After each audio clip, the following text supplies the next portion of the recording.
Père, nous te sommes infiniment reconnaissants pour ce temps que tu nous offres d'être dans ta présence, pour cette opportunité que tu nous donnes de te contempler. Nous sommes là pour te connaître, parce que tu nous dis que ton peuple périt parce qu'il lui manque la connaissance, parce qu'ils ne connaissent pas leur Dieu.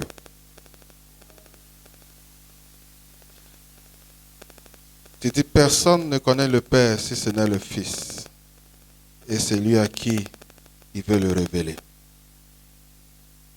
Nous sommes là pour que tu puisses te révéler à nous, Seigneur. Tu nous connais personnellement. Tu connais notre niveau de marche avec toi, notre niveau de connaissance qu'on a de toi, Seigneur. Donne-nous de te découvrir davantage. Donne-nous de découvrir ce à quoi tu ressembles. Parce que tu dis, nous sommes transformés chaque jour d'un niveau de gloire à un autre dans la connaissance du Fils de Dieu. Donne-nous de connaître davantage Christ en ce jour, afin que nous puissions être transformés à son image. Et que nous puissions, lorsque nous allons à l'extérieur, Seigneur, faire briller cette lumière que tu as fait resplendir sur nous. Que ton esprit nous parle, Seigneur. Que ton esprit nous visite. Et que ton nom soit glorifié. Que tu sois élevé au milieu de nous. Et que tous les cœurs soient attirés vers toi. Et que tout l'honneur et toute la gloire te reviennent. Au nom de Jésus. Amen. Alléluia. Que Dieu vous bénisse. C'est toujours un bonheur pour moi de me retrouver avec vous. Alléluia. La grande maison de la destinée. On a un programme de prophète aussi à l'église. Et je devais interpréter ce matin, donc dès que j'ai fini le premier culte, j'ai couru pour venir. Alléluia. Et Dieu est fidèle. Je pense qu'il a des paroles pour nous aussi, ici à la maison de la destinée, gloire. Notre pasteur arrive aujourd'hui, n'est-ce pas? Où il était, il est 19h36. Donc, quand il sera là à midi, dans son corps, il sera 21h. Il ne faut pas oublier. Je sais que tu seras joyeux de le voir venir, de vouloir écrire, mais souviens-toi, d'où il vient, il est en train de faire moins 9 heures. Mais son corps va continuer de fonctionner comme s'il y était. Donc, il faut lui donner au moins la journée de demain pour essayer de se retrouver dans les heures. Amen. Donc, s'il ne vous répond pas, ce n'est pas parce qu'il est fâché avec toi. Allez, amen. Donc, c'est important de prendre en compte le décalage. Alléluia. Amen. Que Dieu soit béni. Je salue maman, j'étais inspiré par son chant aujourd'hui. Je ne savais pas qu'elle avait des profondeurs.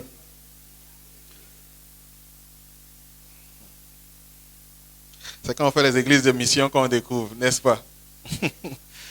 Amen. Dieu soit béni. Amen. Jacques, que Dieu te bénisse. Oui, mon frère Jacques. Ok, le bishop Jacques. Est-ce que tu peux acclamer la vie du bishop Jacques? Alléluia. Non, pendant que vous êtes là, lui, il travaille dans le secret pour s'assurer que tout fonctionne et que tu passes un temps merveilleux dans la présence de Dieu. Amen. Donc, il transpire quand c'est pas sûr que vous ayez l'expérience que vous voulez. Amen. Donc, quand tu sors, il faut te souvenir de lui, il faut le saluer, te dire que Dieu te bénisse. Grâce à toi, j'ai eu une expérience particulière avec Dieu aujourd'hui. Amen. Que Dieu bénisse ta vie, Bishop. Amen. La parole que j'ai pour vous aujourd'hui, c'est en Luc 7. Alléluia. Luc 7 à partir du verset 36. C'est une histoire que, d'une manière ou d'une autre, on est arrivé à la lire ou à entendre parler. Si Dieu a disposé ton cœur, tu vas entendre Dieu te parler. Et j'espère que quand tu vas sortir, tu vas ressembler davantage à Christ. Amen. Ok. On peut lire ensemble Luc 7. La technique, c'est bon? Ok, on y va. Un pharisien pria Jésus de manger avec lui. Jésus entra où? Dans la maison du pharisien et se mit à table. Et voici une femme pécheresse qui se trouvait dans la ville, ayant su qu'il était à table dans la maison du pharisien, apporta un vase d'albâtre plein de parfums et se tint derrière aux pieds de Jésus. Elle pleurait et bientôt elle lui mouilla les pieds de ses larmes. Puis elle les essuya avec ses cheveux, les baisa et les oignit de parfum. Le pharisien qui l'avait invité, voyant cela, dit en lui-même, si cet homme était prophète, il connaîtrait qui et de quelle espèce est la femme qui le touche. Il connaîtrait que c'est une pécheresse. Jésus prit la parole et lui dit, Simon, j'ai quelque chose à te dire. Maître, parle, répondit-il. Un créancier avait 2 débiteurs. L'un devait 500 deniers et l'autre 50. Comme il n'avait pas de quoi payer, il leur remit à tous 2 leurs dettes. Lequel l'aimera le plus? Simon répondit, celui, je pense, auquel il a le plus remis. Jésus lui dit, tu as bien jugé. Puis, se tournant vers la femme, il dit à Simon, vois-tu cette femme? Je suis entré dans ta maison et tu ne m'as point donné d'eau pour laver mes pieds. Mais elle les a mouillés de ses larmes et les a essuyés avec ses cheveux. Tu ne m'as point donné de baiser, mais elle, depuis que je suis entré, elle n'a point cessé de me baiser les pieds. Tu n'as point versé d'huile sur ma tête, mais elle a versé du parfum sur mes pieds. C'est pourquoi je te le dis, ses nombreux péchés ont été pardonnés, car elle a beaucoup aimé. Mais celui à qui on pardonne peu, aime peu. Et il dit à la femme, tes péchés sont pardonnés. Ceux qui étaient à table avec lui se mirent à dire en eux-mêmes, qui est celui-ci qui pardonne même les péchés? Mais Jésus dit à la femme, ta foi t'a sauvée. Va en paix. Alléluia. Va en paix. La plupart du temps, quand on rencontre quelqu'un qui a un passé dangereux, bien, quand on le voit à l'église, mais que tu connais d'où il sort, en général, même si on te dit il est chrétien, tu doutes de sa chrétienté à cause de son passé que tu connais. Certains d'entre nous, on se demande aujourd'hui, est-ce qu'on pourra avoir quelqu'un qui va nous épouser? Parce que tout le monde sait qu'on a aligné et on a été aligné. Donc, vu le nombre de relations qu'on a eues et on connaît, on se demande bien si un jour, quelqu'un va pouvoir nous recevoir. Quand on constate le nombre d'enfants qu'on a eu ici de ces relations, on se demande si un jour quelqu'un pourra nous aimer, nous et nos enfants. Parce que quand il les verra, ça lui rappellera le passé et la vie qu'on a menée. Que Dieu nous aide. Oh Seigneur. Il y a des gens d'entre nous, ils ont commencé à chercher une fille de l'église, marcher avec elle. Le jour que les sœurs lui ont donné les vrais docs concernant la sœur et son passé, il a mis dedans.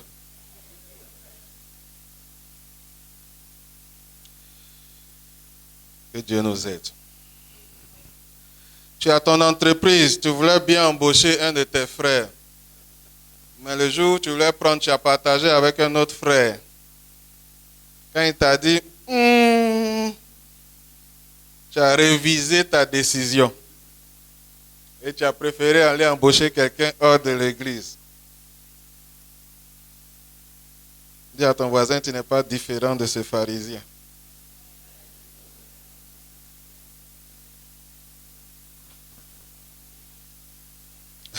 Alléluia.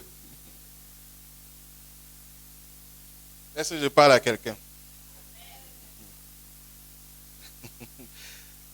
Luc 7, dans ce passage juste avant, Jésus est au milieu des pharisiens qui se plaignent parce qu'il a encore guéri quelqu'un. Et ils se plaignent. Et Jésus voit que les disciples de Jean-Baptiste qui étaient en prison et qu'on était sur le point de tuer, viennent le voir pour lui dire, Jean-Baptiste nous envoie pour demander si c'est toi qui es censé venir ou on doit attendre un autre.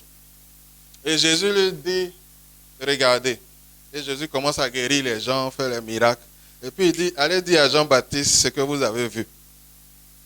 Malheur à celui pour qui je serai une occasion de chute. Et ils vont raconter à Jean-Baptiste. Et quand il part, c'est maintenant il va célébrer Jean-Baptiste. Et il dit, qu'est-ce que vous allez aller voir dans le désert? Est-ce qu'un roseau qui balançait par le vent ou quelqu'un qui est bien habillé et qui est en train de se promener? Il dit, non, ceux qui sont bien habillés, qui sont richement bien vêtus, qui ont tout, on les trouve où? Il dit, dans les palais. Où on trouve les prophètes bien habillés.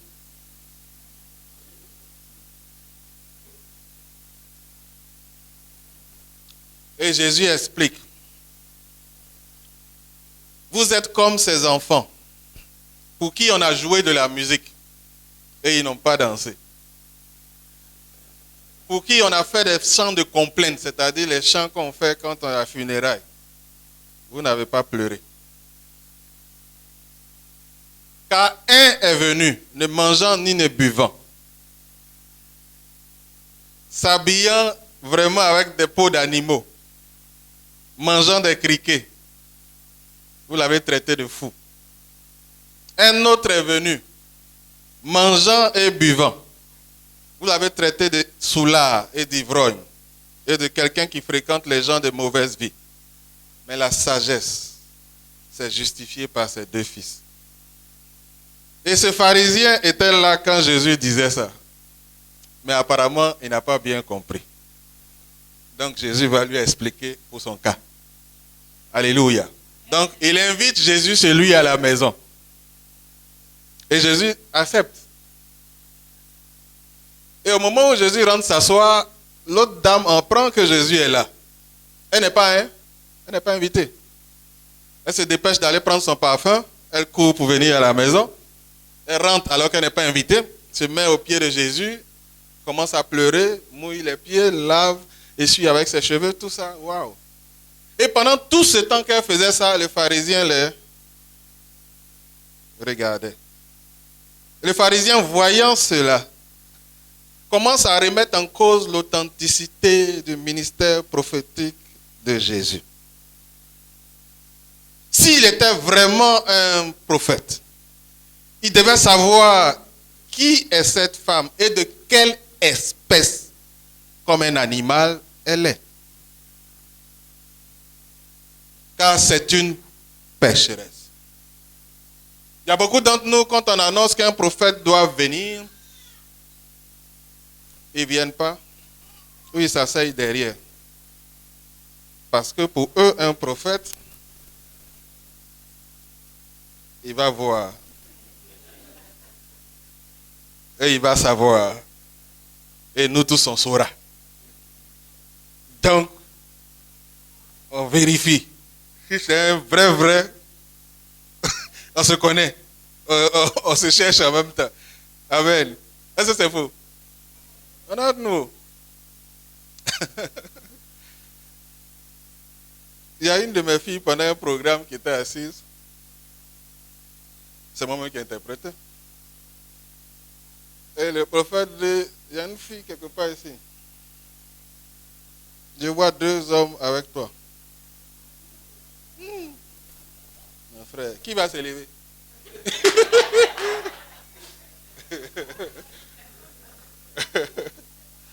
Non, maman, tu as trouvé, elle n'est même pas là. Qu'elle vienne ici. Ah, nous tous, on regarde le monsieur.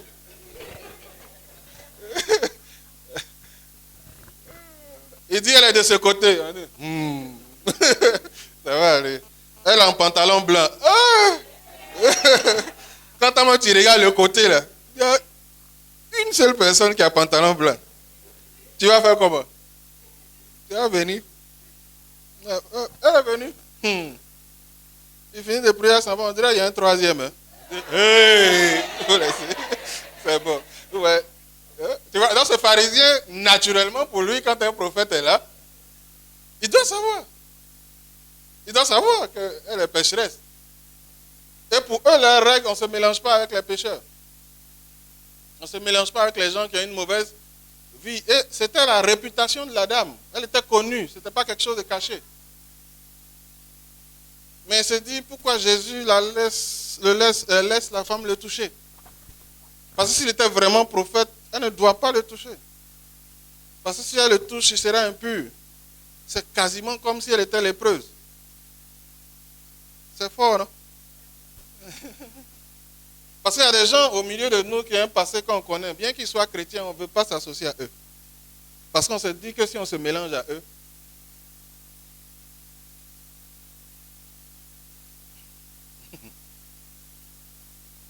amen.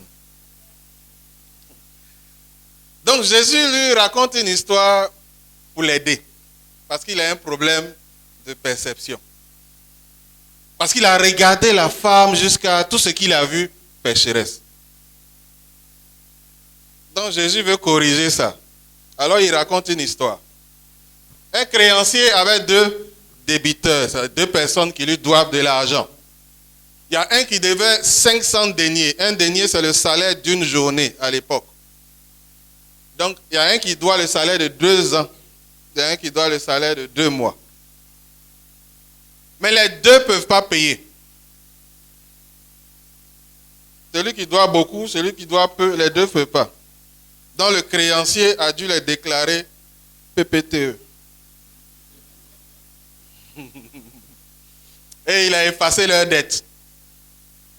On demande lequel des deux va aimer le créancier le plus. Celui qui doit plus. Donc, il dit, tu as bien jugé. Quand Jésus commence à te parler en te racontant une histoire, il faut avoir peur. Parce que la suite qui va venir, là, ça va être dangereux. Tu vois, quand Dieu veut traiter avec des gens d'autorité en général, il prend son temps. Il intercale avant de te dire.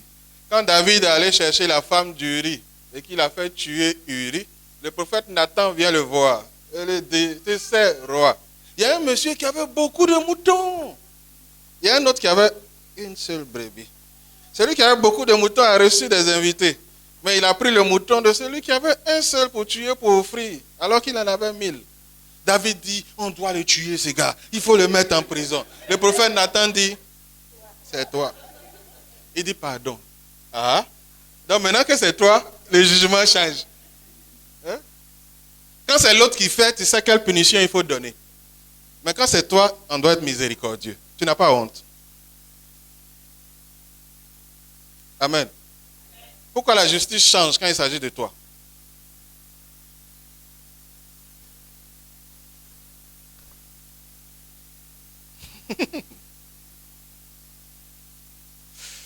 Alors Jésus dit, vois-tu cette femme?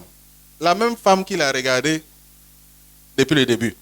Jésus lui dit maintenant, regarde, je vais te montrer comment on voit. Sans vision prophétique, comment on voit. Regarde. Depuis que je suis rentré chez toi. Quand quelqu'un vient chez quelqu'un en Israël, il a marché dans la poussière, on met de l'eau. Les esclaves viennent laver les pieds. Tu m'as invité comme invité spécial. Même l'eau qu'on donne à un invité normal, tu ne m'as pas donné. J'ai besoin d'un don prophétique pour voir. Mais elle a pleuré sur mes pieds. Ça a lavé mes pieds. Elle n'a pas de serviette, ce n'est pas chez elle. Elle a pris ses cheveux pour essuyer. Quand on reçoit un invité en Orient, on lui donne bise pour lui dire tu es le bienvenu. Même bise de ici, là, tu n'as pas donné. Depuis que je suis rentré, elle ne fait qu'embrasser mes pieds sales. Comme c'est sec, on te donne de l'huile pour mettre sur tes cheveux et sur ton visage pour rafraîchir quand tu rentres. Même ça, tu n'as pas donné. Elle, son parfum qu'elle a économisé pour payer, parce que c'était l'un des parfums qu'on réserve pour un mariage cher. Elle a cassé, pas pour mettre sur ma tête, mais pour oindre mes pieds. C'est parce qu'elle a été beaucoup pardonnée. C'est pourquoi elle m'aime comme ça. Mais celui qui a été peu pardonné aime peu. Il se tourne vers la femme, il dit, toi, tes péchés sont pardonnés. Mais et le pharisien?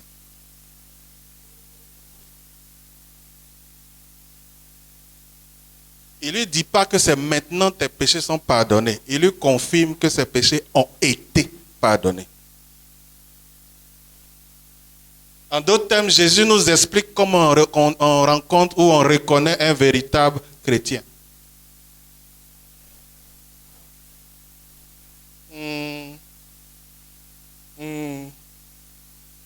Qui est chrétien ici?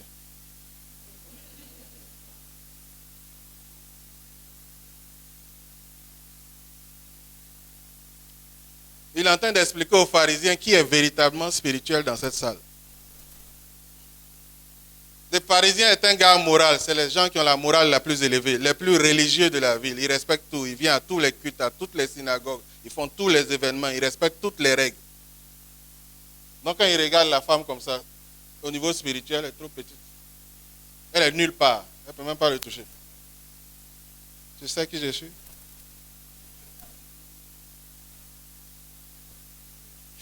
Alléluia. Première mauvaise conception qu'on a. Beaucoup d'entre nous, on pense qu'il y a certains qui pêchent et puis il y a d'autres qui sont corrects.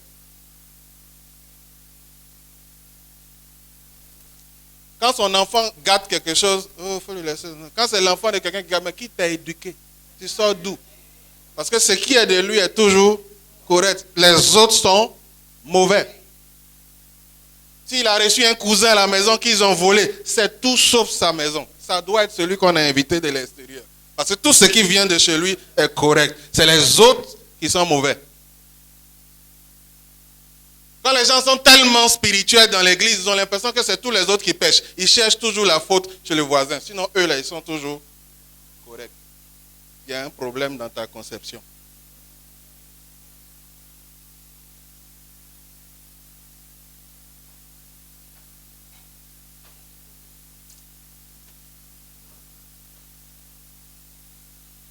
Il y a des pécheurs et il y a des non-pécheurs. Il y a des gens droits et il y a des gens... Même ils sont morts, il y a d'autres. Amen. Mais quelqu'un, il était volé dans la maison. Et puis il vient, même s'il est converti, il vient, quelque chose a disparu. On ne cherche pas. Ou bien, tu as besoin d'une révélation pour savoir. Hein? Est-ce qu'on a besoin d'une révélation? On connaît qui vole ici. Hey, est-ce que tu as besoin de chercher?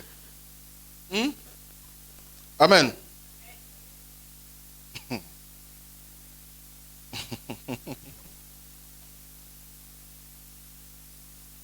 Il y a certains, comme le pharisien, qui pensent qu'ils n'ont pas besoin d'être pardonnés, qui n'ont pas besoin de la miséricorde de Dieu. Parce que ce sont des gens tellement droits. Ce qu'ils font dans la vie, c'est des erreurs. Ils commettent juste des erreurs. Tu attrapes le monsieur, il t'a trompé. C'est une erreur. Je ne sais pas ce qui est venu chez moi. Mais si c'est lui qu'on a attrapé sa femme, mon Dieu.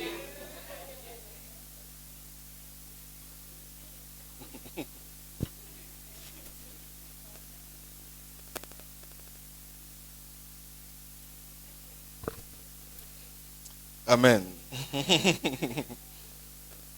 J'espère que je te parle. Amen.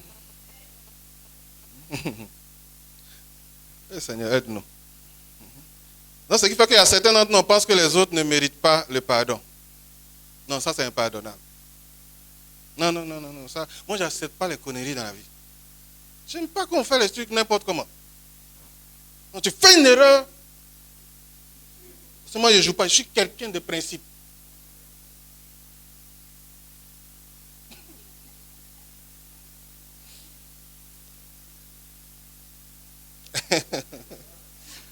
Seigneur, aie miséricorde. Le pharisien dit, est-ce que tu sais de quelle espèce? C'est-à-dire, quand on te dit espèce, ça veut dire que c'est dans ta nature, ça ne peut pas changer. Il ne voit rien, elle est pécheresse. C'est-à-dire, même si on n'a qu'à se parfumer, on n'a qu'à dire, tout le monde a voté, celle-là, elle est pécheresse. Donc, elle ne peut que pécher. Que Dieu nous aide. Oh Seigneur, pitié. Une autre mauvaise conception qu'on a, c'est que on juge les gens sur la base de leur passé. Parce qu'on se dit, les gens ne peuvent pas changer. Tu sais, on se dit que les gens ne peuvent pas changer. Ou bien, elle a toujours été, elle sera toujours. Tu as été frivole, tu seras toujours frivole. Bon, tu dis, qu'est-ce que tu dis, mais tout ça là, c'est bloqué. C'est bloqué. On juge les gens sur la base de leur passé. On pense qu'ils ne peuvent pas changer. Pire, c'est que nous-mêmes, on pense qu'on est déjà arrivé. Que nous, on n'a pas besoin de changement. C'est pourquoi quand ils font les prières pour avoir un homme là, elles ne sont pas sur la liste de sujets. C'est lui. Il faut un homme bien, qui a l'argent, qui est droit, qui aime, qui ne frappe pas, qui n'est pas violent. Parce qu'elle, elle est déjà correcte.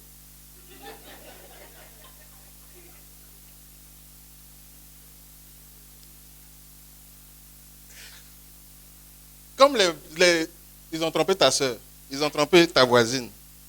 Donc un garçon vient, sur la base du passé des autres, tous les hommes sont...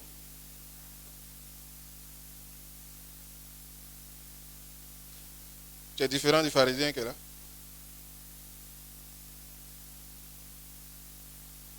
Donc à la fin, est-ce que Jésus va te dire que tu es pardonné?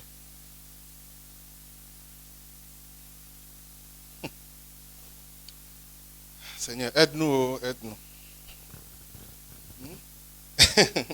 Ça va? Le danger de la spiritualité, ou j'ai appelé de la religion en général, ou quand on est très spirituel, tous ceux qui se prennent comme spirituels, c'est qu'ils se croient supérieurs à l'autre. Ils se croient toujours supérieurs aux autres. Toi, tu viens, on t'a désigné pour venir parler. Quand toi, tu parles, quand pasteur Jules vient, Amen!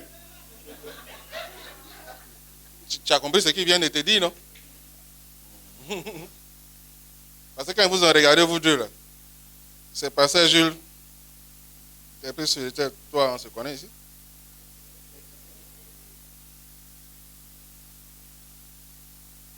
Les gens sont forts ici. Hein? C'est ton problème. C'est que toi, tu penses que toi, tu es capable de juger qui ici est spirituel. Parce que tu te juges toi-même hautement spirituel. Donc, tu as déjà classifié tous ceux qui sont ici. Et si ce n'est pas le pasteur Jules qui prie sur toi, rien ne va se passer. Je suis venu chercher prière. On dit, va chez Jacques. Où est le pasteur? Il est en voyage. J'ai venu quand il va venir. Amen. Que Dieu n'a nous aider, non? Amen. Mais ce qui est intéressant, c'est qu'il se croyait tellement supérieur qu'il juge Jésus. Parce que d'ici, lui, il était vraiment prophète. À ce point. C'est ça, il y a des gens qui sont tellement spirituels qu'ils prennent la place de Dieu. C'est ça, Dieu a dit de ne pas divorcer ou de divorcer en cas d'infidélité. Dieu même, il n'était pas là. Ça, c'était quand ils ont dit là-bas. Il y a les réalités d'aujourd'hui. Dieu ne maîtrise pas tout. Vraiment, on est descendants d'Ève. C'est nous-mêmes, on regarde le fruit, là, on dit ça peut nous donner sagesse. Toi, tu connais le fruit avant. Celui qui a créé dit ne mange pas. Toi, il t'a créé, toi, il dit ne mange pas. C'est toi qui sais que c'est bon à manger. Il dit il ne faut pas faire. C'est toi qui analyses le contexte culturel. Le temps avance, c'est la modernité. C'est ça, maintenant, il faut comprendre, chacun a ses choix, chacun est libre. Si un homme veut aller à un homme, c'est la modernité. Paul dit en Romains, quand Dieu te livre à ton intelligence, à leur instinct animal, ils vont avec homme, femme avec femme, attitude contre nature. Ça veut dire que c'est une folie, non une modernité. C'est quand Dieu t'a laissé, c'est le résultat. Si toi tu appelles ça modernité, tu as un problème. Si tu commences à analyser ce que Dieu dit au point où toi tu dis ça, c'est pas d'actualité, maintenant toi tu vas faire. Tu t'es mis au même rang que lui. Jacques dit, celui qui juge la loi se fait lui-même. Celui qui est capable pour juger quelqu'un, il se fait lui-même juge. C'est-à-dire celui qui a écrit la loi. Et pour être juge à la justice, tu ne te lèves pas. C'est la loi elle-même qui définit qui peut prendre la loi pour juger. En dehors de ça, même si tu es content, même si tu sais lire code civil, tu ne peux pas juger. Ou bien?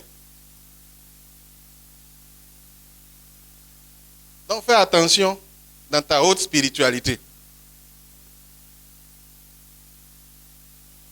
Sinon tu seras surpris. Amen.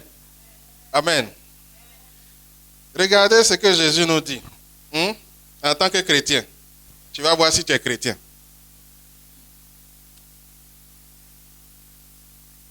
Un créancier avait 2 débiteurs. Ça veut dire, nous tous qui sommes assis ici, on doit à Dieu. Je t'explique. Pour l'Israël, quand on parle d'offense à quelqu'un, on appelle ça une dette. Quand tu m'as offensé, ils utilisent l'expression « tu me dois ». Donc, quand on dit « notre Père qui es aux cieux », l'expression « pardonne-nous nos péchés comme nous pardonnons », l'expression originale « remets-nous nos dettes comme nous remettons à ceux qui nous doivent ». Quand Pierre demande à Jésus combien on doit pardonner, combien de fois, il dit il y a 2 hommes, un devait 10 000 talents, parce que dans leur esprit, ils comprennent le langage quand on parle d'offense. En d'autres termes, Jésus lui dit, toi et la femme, vous 2, vous êtes pécheurs. S'il y a quelqu'un que je ne dois pas rencontrer et toucher ici, là, c'est vous 2. Toi, tu penses que c'est elle que je ne dois pas approcher. Mais si tu comprends bien l'évangile, tu sauras que c'est vous 2 que je ne peux pas approcher. Regarde ton voisin et dis-lui, tu es pécheur aussi comme moi.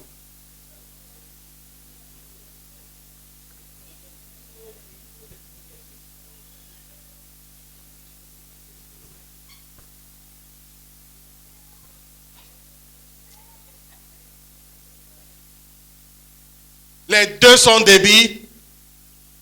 Les 2 sont débiteurs. Quand moi, Dieu, je vous regarde, vous 2, vous êtes pécheurs. Quand toi, tu la regardes, tu penses que c'est elle et que toi, tu es clean. Quand Dieu vous regarde, vous tous, vous êtes dans la même chose.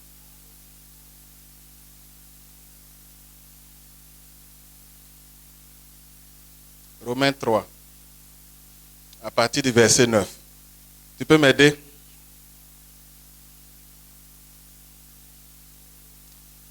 Amen. Qui me comprend?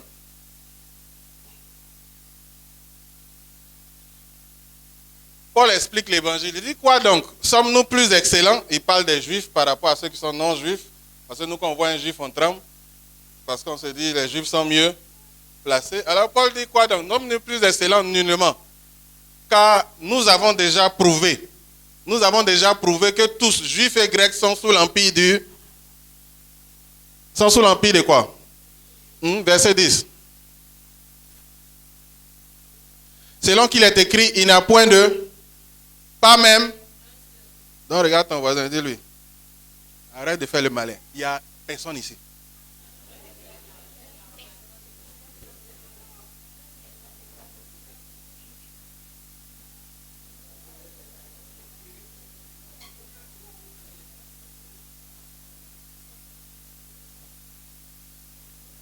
Pas même.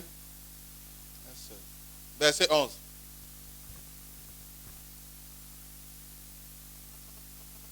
Nul n'est intelligent. Tu as le droit maintenant de dire à ton voisin, tu es bête. Dis-le.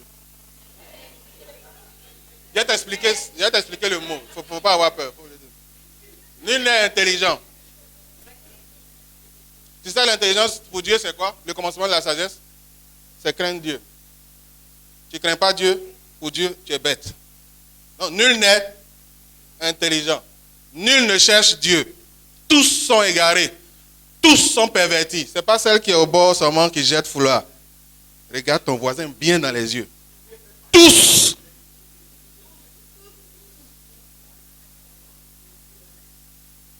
Quand tu ne sais pas qui tu es, c'est pourquoi tu regardes de haut ton voisin. Il ne faut pas avoir honte. Hey, donc tu es perverti comme moi. Et puis tu es parfumé, tu as un joli foulard. Hey! Le monde est dangereux. Il y a des gens qui se font malins, ils ont parfum, ils roulent Range Rover. On a la même chose ici. Hey! Que Dieu nous aide. Tous 2, vous êtes débiteurs. tous deux, vous êtes débiteurs. Mais aucun d'entre vous n'avait la capacité de rembourser la dette que vous avez vis-à-vis de Dieu. Aucun. Tu dois milliards, tu ne peux pas rembourser. C'est la même chose que celui qui doit 1000 francs, qui ne peut pas rembourser.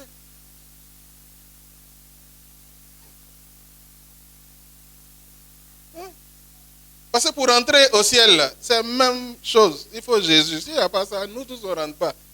Même si tu n'as jamais menti jusqu'à tu es arrivé là-bas. Alléluia. Amen. Amen. Seigneur, fais-nous grâce. Mais les deux débiteurs n'ont pas le même niveau de crédit. C'est vrai?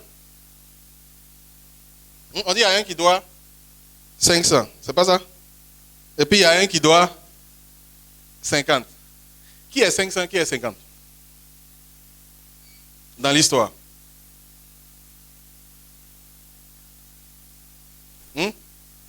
Entre la femme pécheresse et le pharisien. Qui est 500, qui est 50? Le pharisien est 50, la femme est 500. C'est 500. Écoutez bien l'histoire. Il dit, les deux, on a remis leurs dettes. Maintenant, quand Jésus parle, il dit, la femme, elle a été pardonnée. Il dit rien au sujet du pharisien. Je repose la question. Qui est 500, qui est 50?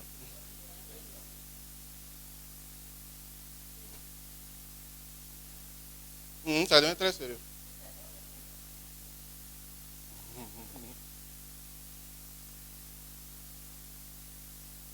On va lire ensemble. J'ai pitié de vous. Allez doucement. Oh Seigneur.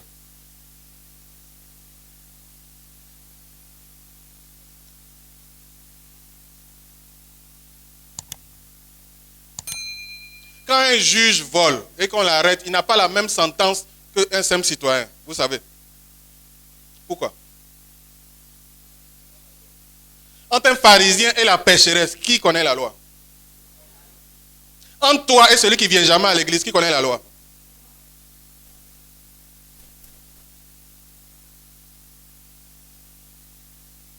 Si toi tu pêches et celui qui est dehors pêche, c'est qui en chicote plus?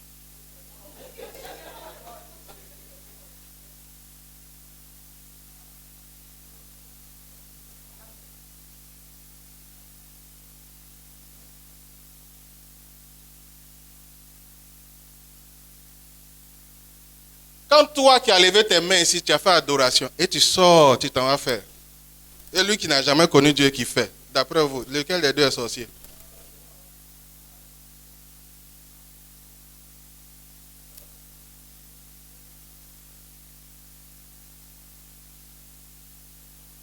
Luc 12, versets 47 et 48.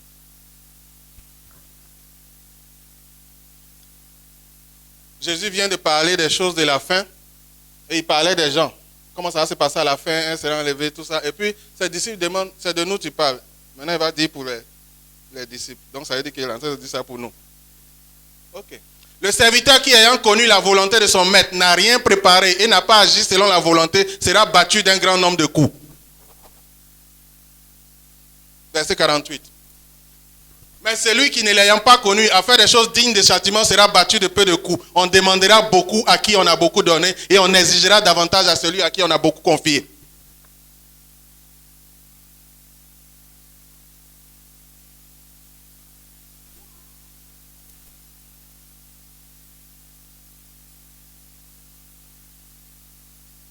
On finit de te prêcher ici. Tu commandes Uber. Tu attends Uber. Tu montes dans Uber. Tu vas à l'hôtel. Tu payes. Vous rentrez. Tu ouvres la porte. Tu enlèves les boutons. Tu enlèves le pantalon, tu enlèves même la chaussure. Et tu enlèves le pantalon et la ceinture. Tu finis. Et que tu viens t'asseoir ici. Alléluia.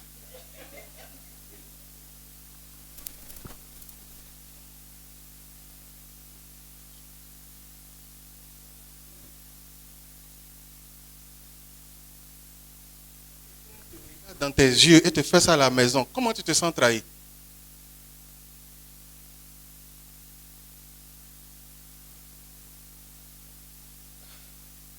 Le jugement commence par sa propre maison, je t'informe.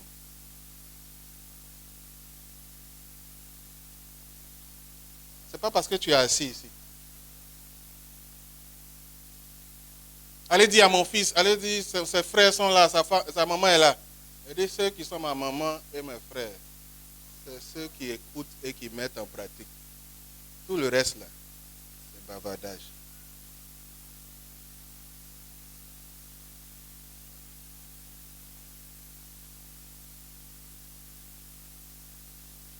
On n'a pas le même niveau de dette.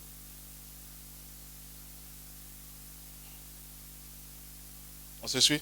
Je finis par là. On n'a pas le même niveau de dette. Jean 15, verset 22. On n'a pas le même niveau de dette. Il faut noter, tu vas aller à la maison. Si tu peux encore écrire, si tu as la force pour écrire, écris. Si je n'étais pas venu, c'est Jésus qui dit, si Jésus, moi je n'étais pas venu et que je ne leur eusse point parlé, ils n'auraient pas de péché. Mais maintenant, ils n'ont aucune excuse. C'est trop tard, tu ne peux plus sortir de la salle, j'ai déjà parlé.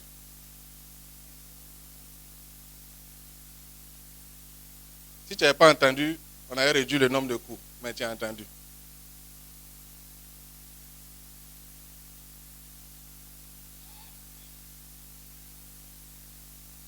Non, tu avais le temps de t'occuper de ton voisin. Maintenant, il s'agit de toi. Tu as beaucoup de choses à faire. Donc, il faut laisser le voisin. On n'a pas le temps.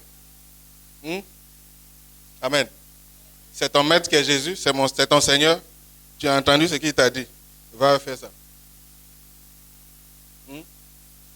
Va faire ça. Voilà. Il est amour, non, Dieu? Il est amour. Amen. Pour finir, Matthieu 10, verset 15. Matthieu 10, verset 15.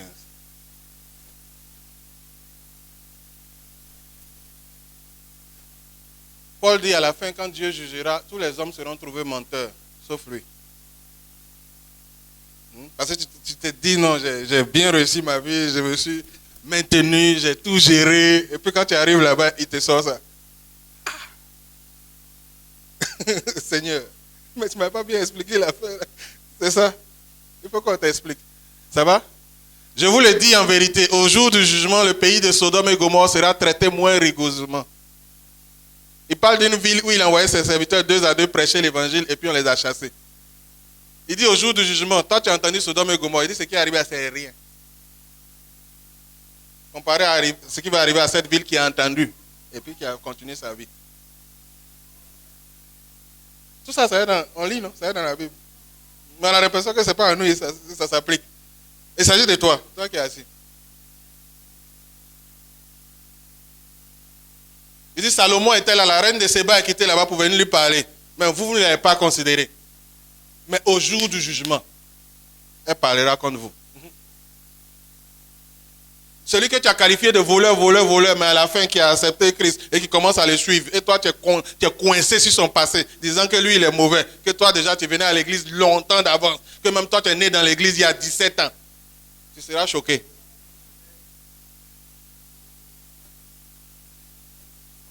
On est tous débiteurs. On ne peut pas payer, on ne peut pas faire quelque chose qui puisse apaiser les dieux. Quelle que soit la droiture de ton comportement, ce n'est pas suffisant. À moins que celui à qui tu dois, celui que tu as offensé, qui s'appelle Dieu, efface tes dettes. Pharisien, tu as aussi besoin de moi comme elle. Elle m'a reconnu, mais toi.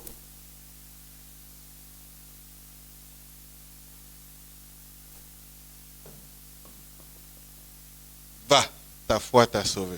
Ta foi est en qui? En toi? Parce que tu es un gars discipliné? Parce que tu es un gars qui n'a jamais menti? Parce que tu es un gars qui n'a jamais volé?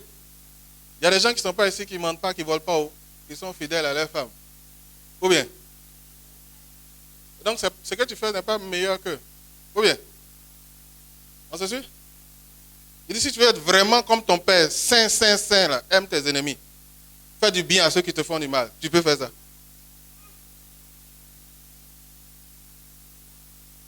Si lui, il ne met pas son esprit en toi pour que tu fasses là, tu vas passer où? Parce que naturellement, il faut que tu te venges. Naturellement, tu ne peux pas accepter ces choses-là qu'on te fait en face. Il faut que tu fasses pour toi aussi, pour qu'ils sachent. Mais si tu es réellement né de Dieu, si tu es réellement né de Dieu, ça veut dire que tu as reçu le pardon de Dieu, tu devrais plutôt manifester l'amour de Dieu. Regarde cette femme, l'amour qu'elle manifeste. Et toi? Ah, tu penses que tu venais ici pour nous faire plaisir au pasteur Jules? Si c'est ce que tu as pensé, pardon. Il faut revoir ce que tu penses. Amen. S'il y a des gens que tu as classés ici, parce que tu te dis que tu es trop saint que, pardon, il faut te réconcilier. Ils ont le droit de monter dans ta voiture. La pauvreté ne contamine pas. Il n'y a aucun bébé qui est né à habit.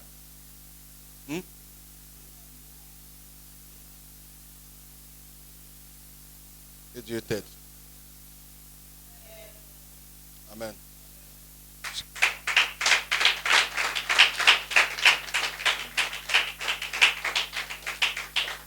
Je prie que vos yeux voient le changement que Dieu est en train de faire dans la vie des gens. Ne passez pas votre temps sur le passé des gens. Que vos yeux ne cherchent pas leurs erreurs, leurs défauts, leurs faiblesses et leurs défaillances. Mais que vos yeux cherchent ce que Dieu est en train de faire dans leur vie. Aussi minime soit-il. Apprécier, célébrer, encourager. Ne jouons pas les pharisiens ici, on n'en veut pas. Amen. Amen. Si personne ne croit en quelqu'un, vous croyez aider la personne. Parce que vous croyez en ce que Dieu est en train de faire au milieu d'elle. Ça va être lent, ça va être difficile, mais Dieu va achever l'œuvre qu'il a commencée dans cette personne. Elle a un passé, elle ne peut pas effacer. La personne a un passé, elle ne peut pas effacer. La personne a fait des défauts, elle a des défauts, ce sont ses défauts. La personne fait des erreurs, c'est des erreurs qu'elle a déjà commises. On ne peut plus retourner pour changer ça. Mais si Jésus-Christ a dû mourir pour toi te pardonner, qu'est-ce que c'est que de pouvoir pardonner et accepter l'autre? Ça coûte quoi? Amen. Si l'évangile est rentré dans vos cœurs, si réellement Christ est votre Seigneur chrétien, que votre regard envers les autres change et soit celui de Christ. Il n'a pas honte de s'asseoir avec toi, de manger avec toi. On l'accuse même d'ivrogne, on l'accuse même des gens qui fréquentent les gens de mauvaise vie, mais il n'a pas changé ça. Parce qu'il sait et il croit en ce que Dieu est en train de faire en toi. Amen. Dieu t'aime. Dieu vous aime. Amen. Et étendons cet amour autour de nous. Non seulement ici, mais partout où nous sommes. Que Dieu vous bénisse.